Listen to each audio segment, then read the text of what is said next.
नमस्कार दोस्तों, मैं अखिलेश कुमार स्वागत करता हूं आपका अपने YouTube चैनल मैथ मस्ती में। दोस्तों, इस वीडियो में हम देखेंगे लूसेंट्स प्राथमिक अंकगणित का चैप्टर नंबर 18 है क्षेत्रफल और आयतन, एरिया एंड वॉल्यूम। तो हमने पिछले वीडियो में भी बेसिक पर बात किया था, आज भी देखने वाले हैं बेसिक, क्योंकि बेसिक में दो ही शेप पर हमने बात किया था पिछले वीडियो में, एक आयत एक वर्ग। तो आयत और वर्ग से जितने भी संबंधित तथ्य थे जो कि इम्पोर्टेंट थे चैप्टर का सोल्यूशन करने में, उसी से रिलेटेड हमने बात किया था। आज भी देखेंगे, बेसिक वाला है वीडियो, क्योंकि इसमें और भी शेप है जिसके बारे में हमें जानना ज़रूरी है। तो आशा करता हूँ कि पिछले वीडियो को देख लिए होंगे, नहीं देखे हैं तो प्लेलिस्ट में जाकर देख सकते हैं। और हाँ, अगर विद्यासागर अंकगणित का पूरा सोल्यूशन देखना चाहते हैं तो आप प्लेलिस्ट में जाइए, 92 वीडियो का एक प्लेलिस्ट दिखेगा, लिखा होगा ऑल विद्यासागर अंकगणित फुल सोल्यूशन। तो वहाँ से आप विद्यासागर अंकगणित का पूरा सोल्यूशन देख सकते हैं। चलिए शुरू करते हैं आज की इस वीडियो को। आज की हम आकृति में बात करेंगे।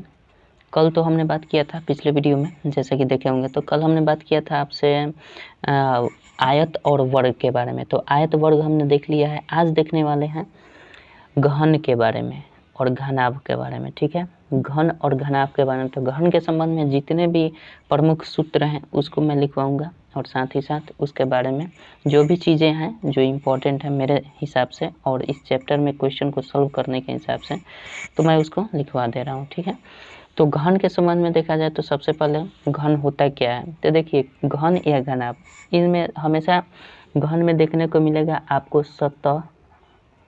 ठीक है, सतह मिलेगा, किनारा मिलेगा और शीर्ष बिंदु मिलेगा। ठीक है, शीर्ष सतह हमेशा घन में या घनाभ में 6 ही होता है, किनारा भी घन या घनाभ में 12 होता है, और शीर्ष बिंदु जो होता है वो 8 होता है। ठीक है, तो ये चीज़ आपको जान लेना भी ज़रूरी है। और साथ ही साथ इसके साथ हम बात करेंगे इसके डिफिनीशन की। तो हम कह सकते हैं कि 6 सतहों वाली ऐसा शेप या ऐसी आकृति जिसका प्रत्येक भुजा बराबर होता है या तीनों बीमाएँ बराबर होती हैं। जैसे कि घन में हम किस किस बीमा की कल्पना कर सकते हैं, लंबाई हो सकती है, चौड़ाई हो सकती है और ऊंचाई हो सकती है। ठीक है, घन में यही तीनों बीमा होंगे। और घन तभी होगा जब लंबाई भी बराबर होगा चौड़ाई के, चौड़ाई बराबर होगा ऊंचाई के, मतलब तीनों इसमें बराबर होते हैं, तब हम क्या कहते हैं, उसको घन बोल देते हैं। और इसमें सतह तो हमने बता ही दिया, 6 सतहों वाली, 12 किनारे वाली और 8 शीर्षों वाली ऐसी आकृति, इन्हीं सब को लेकर हम डिफाइन भी कर सकते हैं कि 6 सतह, 12 किनारा और 8 शीर्ष वाली ऐसी आकृति जिसकी लंबाई, चौड़ाई, ऊंचाई सब बराबर होते हैं, तो उसे हम घन बोल देते हैं। ठीक है, अलग तरीके से भी इसको परिभाषित कर सकते हैं, कई तरीके से भी आप परिभाषित इसे कर सकते हैं, लेकिन मैं जो फैक्ट चीज़ था उसी से रिलेट करके आपको डिफिनीशन बताया ताकि आपको दिक्कत ना हो। चलिए, तो ये समझ गए। अब इससे संबंधित जितने भी फार्मूला है उसको ध्यान में रखना ज़रूरी है। तो चलिए फार्मूला की ओर बढ़ते हैं। सबसे पहले तो हम घन का पृष्ठीय क्षेत्रफल देख लेते हैं क्या होता है। घन का पृष्ठीय क्षेत्रफल का फार्मूला क्या होता है, 6 गुना एक भुजा का स्क्वायर हो जाता है। ठीक है, 6 गुना एक भुजा का स्क्वायर। हालांकि आप जानते भी होंगे, जानते हैं तो अच्छी बात है, नहीं जानते हैं तो कोई बात नहीं है, सीख जाएंगे। उसके बाद हम बात करते हैं घन का आयतन बराबर क्या होता है। घन का आयतन बराबर, तो घन का आयतन बराबर भुजा क्यू होता है। ठीक है, भुजा क्यू। अब यहाँ से देखिए, घन का पृष्ठीय क्षेत्रफल जब इतना हो रहा है, तो जब क्षेत्रफल दिया रहेगा और भुजा आपसे पूछेगा तो आप क्या कर सकते हैं, क्षेत्रफल दिया हो, भुजा पूछेगा तो हम क्या करेंगे, सिंपल इस 6 को, इसको पृष्ठीय क्षेत्रफल बटा 6 हो जाएगा, और स्क्वायर है तो इधर रूट बन जाएगा, तो रूट अंडर क्षेत्रफल बटा 6 हो जाएगा, तो हमारा यहाँ से एक भुजा का मान निकल जाएगा। ठीक है, तो इसको परिवर्तित करके आप कर भी सकते हैं। और यहाँ से अगर कह रहा है भुजा निकालने के लिए जब आयतन दिया हो तो हम क्या कैसे कर सकते हैं, चलिए इसको भी लिख ही देते हैं। घन का अगर आयतन इतना दिया तो घन का भुजा बराबर क्या लिख सकते हैं, आयतन अगर दिया हो तो सिंपल हम क्या कर देते हैं, जो आयतन दिया होता है उसका हम घनमूल निकाल देते हैं। तो यहाँ 3 देंगे तब समझ में आएगा कि ये घनमूल का चिन्ह है। ठीक है, तो इसका आयतन का घनमूल निकाल देंगे तो एक भुजा निकल जाएगा। और इसके अनुसार हम अगर क्षेत्रफल दिया हो तो एक भुजा निकालना चाहें तो कैसे निकलेगा, रूट अंडर पूरा कर देंगे, क्षेत्रफल बटा 6 कर देंगे तो हमारा निकल जाएगा एक भुजा। क्षेत्रफल अगर दिया हो तो एक भुजा निकालने के लिए इस सूत्र का प्रयोग करेंगे, और आयतन अगर दिया हो और एक भुजा निकालना हो तो हम इस सूत्र का प्रयोग करेंगे। ठीक है, तो यहाँ से हमारा 1 2 3 4 सूत्र यहीं पे मिल गए 2 से। चलिए इसके अतिरिक्त भी हम यहाँ पे देख लेते हैं। इसके अतिरिक्त घन का विकर्ण भी आता है, घन का विकर्ण, इसका भी प्रयोग कहीं मिल सकता है आपके चैप्टर में देखने के लिए। तो घन का विकर्ण बराबर √3 गुने एक भुजा होता है, √3 गुने एक भुजा। और यहाँ से फिर एक भुजा निकालने के लिए बोला जाए तो क्या कर सकते हैं, एक भुजा अगर कह दिया जाए तो आप लिखेंगे विकर्ण बटा √3। तो यहाँ से आप एक भुजा भी निकाल सकते हैं, कोई दिक्कत नहीं है। चलिए एक और सूत्र याद रखिएगा कि घन का वक्र पृष्ठीय क्षेत्रफल पूछे, वक्र पृष्ठीय क्षेत्रफल, घन का वक्र पृष्ठीय क्षेत्रफल अगर पूछ दें, एक घन का पृष्ठीय क्षेत्रफल देखिए यहाँ पे दिया है, घन का पृष्ठीय क्षेत्रफल तो 6 गुने एक भुजा स्क्वायर, घन का वक्र पृष्ठीय क्षेत्रफल का है तो 4 गुने भुजा स्क्वायर करना होता है। ठीक है, 4 गुने भुजा स्क्वायर। तो इतने सूत्र आपको इससे संबंधित याद रखना होगा। ठीक है, आशा करता हूँ समझ गए होंगे। अब देखिए, अब जैसे कोई कमरा होता है, जैसे रूम हो गया, ठीक है, तो कमरा जैसे होता है तो वो भी वर्गाकार हो सकता है, घनाकार भी हो सकता है कमरा। तो हम अगर कमरे की बात करें तो मान लीजिए कहीं आगे से इधर दरवाज़ा होगा, दरवाज़ा ना हो, ऊपर से अगर खुला हो तो उसमें दीवार कितने होंगे, अगर छत ना हो, चारों बगल से अगर ये हमारा चारों बगल से दीवार हो, छत ना हो, तो हम इस एक कहते हैं ना 1 2 3 और 4 दीवार बच जाता है, जो कि किसी भी रूम को देखेंगे तो चारों ओर से घिरा रहता है, तो वहीं उसके चारों दीवार होता है। तो यहाँ से अगर पूछ दिया जाए कि चारों दीवारों का क्षेत्रफल क्या होगा, चारों दीवारों का क्षेत्रफल अगर पूछ दिया जाए, दीवारों का क्षेत्रफल, तो इसका फार्मूला होता है 2 इंटू लंबाई प्लस चौड़ाई इंटू ऊंचाई हो जाता है। ठीक है, 2 इंटू लंबाई प्लस चौड़ाई गुना ऊंचाई, कितना मीटर ऊंचा लंबा है, कितना मीटर हो सकता है, सेंटीमीटर हो सकता है, फीट हो सकता है, वर्ग इंच हो सकता है, कुछ भी हो सकता है, सॉरी वर्ग इंच नहीं, इंच हो सकता है।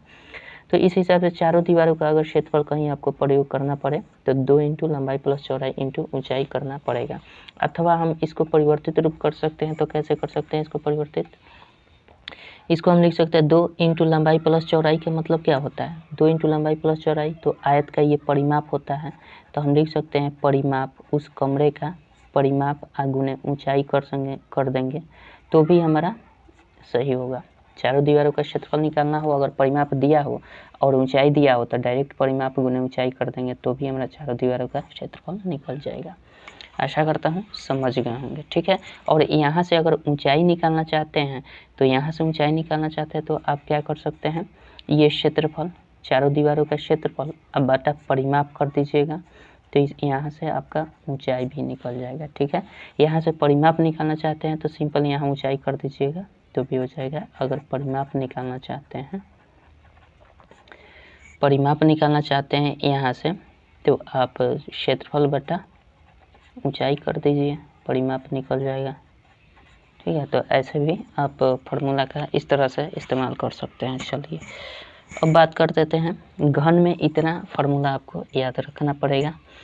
और बात कर लेते हैं हम आपसे घनाभ के।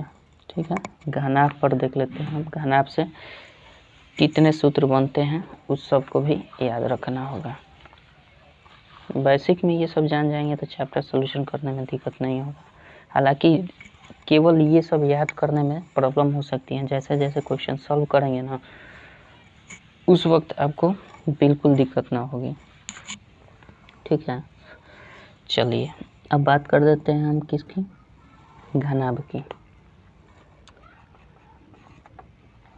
घनाभ, घनाभ में भी वही होता है, लेकिन इसमें कंडीशन क्या होता है, घनाभ में भी आपका शीर्ष बिंदु कितना होता है, घनाभ में भी पहले सतह लिख लेते हैं, घनाभ में भी सतह, किनारा,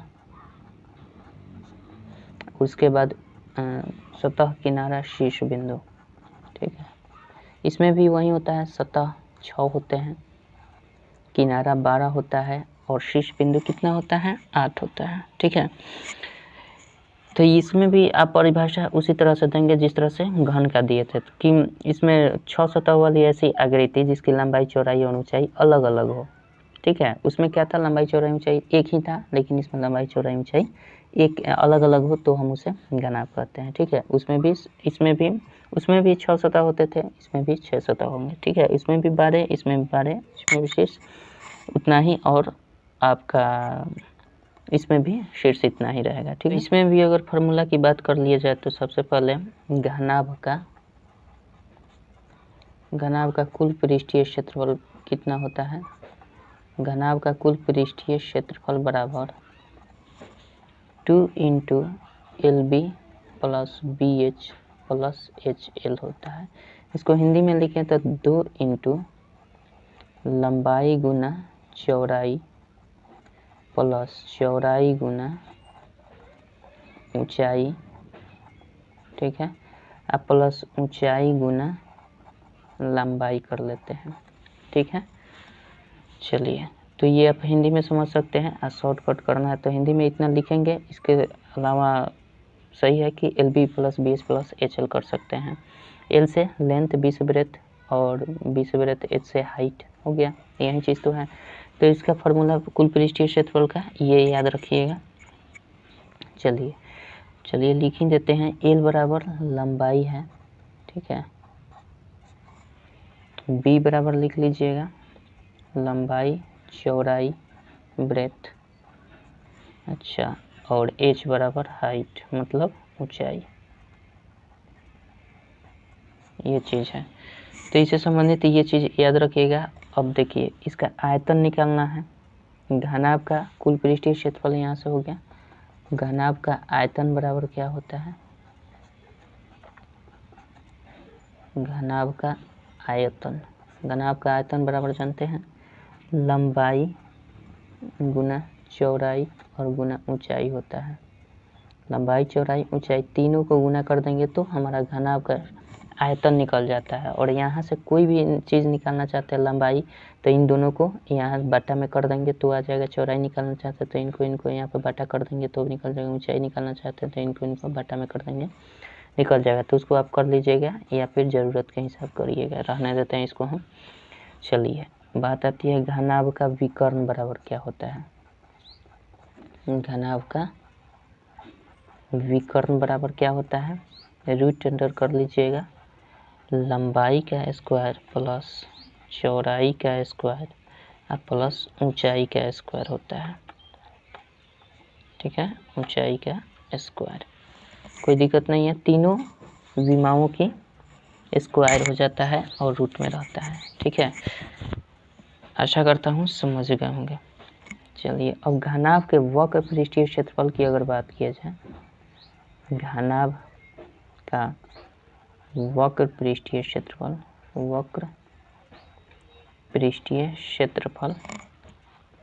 तो घनाभ का वक्र पृष्ठीय क्षेत्रफल 2 ×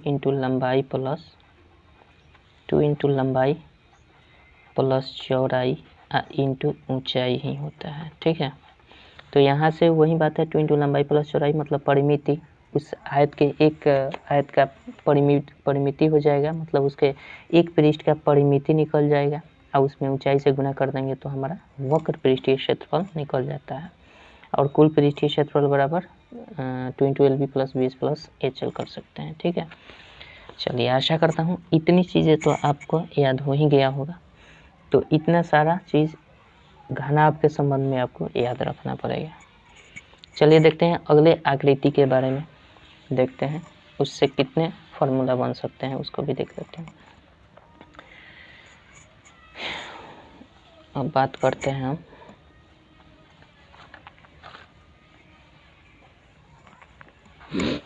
चलिए अब बात करते हैं हम अगले शेप के बारे में। तो अगला शेप हमारा रहेगा त्रिभुज। त्रिभुज से भी हो सकता है कि क्वेश्चन बन जाए। त्रिभुज, ट्रायंगल बोलते हैं, ट्रायंगल। त्रिभुज 3 रेखाखंडों से घिरा हुआ समतल क्षेत्र होता है। ठीक है। त्रिभुज क्या होता है? 3 रेखाखंडों से घिरा हुआ समतल क्षेत्र होता है, जैसे यहाँ पे हमें दिख रहा है ABC, ठीक है। तो यहाँ पे त्रिभुज के संबंध में हमें त्रिभुज का प्रकार नहीं जानना है, बस हमें त्रिभुज से संबंधित क्षेत्रफल निकालने के जो काम आएंगे। चूँकि हमारा हेडिंग ही है हमारा क्षेत्रफल और आयतन, तो त्रिभुज के शेप का जितना भी अगर आएगा कोई भी फिगर, तो उसका क्षेत्रफल हम कैसे निकालेंगे उस चीज़ पर हमें बात करना है, न कि उसके प्रकार के बारे में। तो हम प्रकार के बारे में फ़िलहाल बात नहीं करेंगे। सिंपल हम ये जानेंगे कि किसी भी त्रिभुज का क्षेत्रफल अगर निकालना चाहते हैं तो आपका फार्मूला हो जाता है 1/2 गुने आधार गुने शीर्ष लंब, ठीक है। 1/2 गुने आधार गुने शीर्ष लंब। तो शीर्ष लंब कैसे होता है? जैसे ये त्रिभुज हो गया, तो इसके आधार पर जो यहाँ से लंब होता है उसी को बोलते हैं शीर्ष लंब। तो आधार ये हो जाएगा और ये शीर्ष लंब हो जाएगा। इस पर अगर इसको आधार मानते हैं तो इसका शीर्ष लंब इसके सामने के शीर्ष से यहाँ लंब डाला जाएगा, तो हमारा इसका शीर्ष लंब हो जाएगा। फिर इसको आधार मानते हैं तो ये आधार हो जाएगा और इसका शीर्ष लंब C बिंदु से पड़ेगा यहाँ पे, तो ये शीर्ष लंब हो जाएगा। तो इस प्रकार से हम क्या करते हैं, किसी भी त्रिभुज का क्षेत्रफल निकालने के लिए 1/2 गुने आधार गुने शीर्ष लंब का प्रयोग करते हैं, ठीक है। इसमें एक चीज़ और आता है, जैसे त्रिभुज का परिमाप अगर निकालना चाहते हैं, त्रिभुज का परिमाप निकालना चाहते हैं तो सिंपल, अगर त्रिभुज समकोण त्रिभुज है, समबाहु त्रिभुज है अगर, तो उसमें हम डायरेक्ट 3 गुने 1 भुजा कर देते हैं, 3 गुने 1 भुजा कर देते हैं अगर समबाहु त्रिभुज है तो, नहीं तो सिंपल आप इसको हटा दीजिए। सिंपल त्रिभुज, किसी भी त्रिभुज का परिमाप निकालना है तो लिख दीजिए तीनों भुजाओं का जोड़, तीनों भुजाओं को जोड़ दीजिए, उसका परिमाप निकल जाता है, भुजाओं का योग होता है, ठीक है। जो भी हो, जैसे मान लीजिए कि ये त्रिभुज है, ये 5 सेंटीमीटर है, ये 2 सेंटीमीटर, ये 5 सेंटीमीटर, तो इसका योग कितना हो जाएगा? ये तीनों भुजाओं का योग कर देना है, तो 5 5 10 2 12, यानी इसका परिमाप अगर पूछा जाए तो कितना सेंटीमीटर? 12 सेंटीमीटर, अगर सेंटीमीटर में हो तो। इस प्रकार से हम परिमाप करते हैं, तीनों भुजाओं का योग कर देते हैं, निकल जाता है, ठीक है। एक त्रिभुज के प्रकार में हम पढ़ेंगे समकोण त्रिभुज, ठीक है। समकोण त्रिभुज, इससे रिलेशन है इसका। समकोण त्रिभुज के संबंध में हम क्या करेंगे, देखिए समकोण त्रिभुज किसे कहते हैं? जिस त्रिभुज में एक कोण समकोण हो उसे समकोण त्रिभुज कहते हैं। तो देखिए यहाँ पे एक कोण समकोण हो गया ये वाला, इसका मतलब ये क्या 90 डिग्री, यहाँ लिख भी सकते हैं। तो 90 डिग्री क्या हो गया? तो ये हमारा कौन सा त्रिभुज हो गया? समकोण त्रिभुज हो गया। और समकोण त्रिभुज में होता क्या है कि जैसे ये ऊंचाई है तो ऊंचाई हम लिख सकते हैं, ठीक है, या फिर ऊंचाई और इसको हम आधार मानते हैं, ठीक है। इसको आधार या ऊंचाई मान सकते हैं, या इसको ऊंचाई या फिर लंब भी कह सकते हैं, इसको आधार कहते हैं। और इसको समकोण त्रिभुज में समकोण बनाने वाली दोनों भुजाओं के सामने का जो भुजा होता है वो कर्ण कहलाता है, ठीक है। तो ये कर्ण हो जाता है, ये लंब हो जाता है, ये आधार। अब कर्ण लंब आधार समकोण त्रिभुज में रिलेशन होता है। कर्ण लंब आधार में क्या कि लंब का स्क्वायर जोड़ आधार का स्क्वायर बराबर होता है कर्ण का स्क्वायर, ठीक है, ये संबंध होता है।